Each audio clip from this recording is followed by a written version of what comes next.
আমার প্রাণপ্রিয় ছাত্রছাত্রীবৃন্দ ও অভিভাবকবৃন্দ, সবাইকে আসসালামু আলাইকুম। আপনারা সবাই ভালো আছেন তো?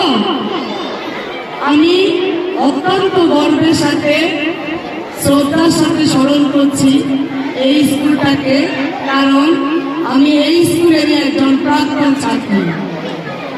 কারণ এই স্কুল থেকে আমি এসএসসি পাস করেছি। আমি অত্যন্ত গর্বিত, কারণ আমার মাধ্যমিক শিক্ষা জীবনটা এই স্কুল থেকেই শুরু। আল্লাহর কাছে আমি কৃতজ্ঞ যে আজকে এখানে আমি আসতে পেরেছি।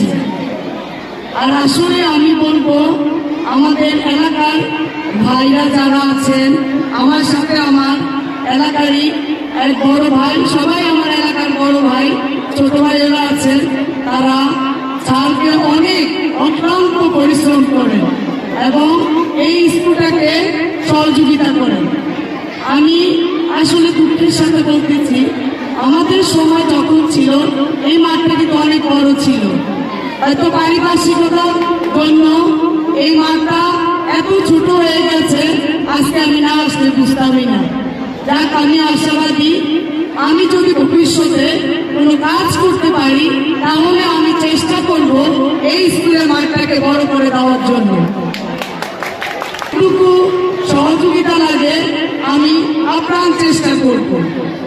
আর আমি এই কোমলমতি ছাত্রছাত্রীদের উদ্দেশ্যে বলবো, স্কুল কোনো ফ্যাক্ট না, বিদ্যাই হলো আসল ফ্যাক্ট। আপনি যেখানেই থাকেন, আপনার মেধা যদি সুন্দরভাবে পরিচালিত হয় শিক্ষক মন্ডলী দিয়ে, তাহলে আপনি যেখানেই থাকেন আপনি ইনশাল্লাহ গর্বের সাথে শিক্ষা অর্জন করতে পারবেন। আর আমি সবার কাছে বলবো, সবার আগে বাংলাদেশ। আমার বাংলাদেশ যদি সুস্থ থাকে তাহলে আমিও সুস্থ থাকবো। আর বেশি কথা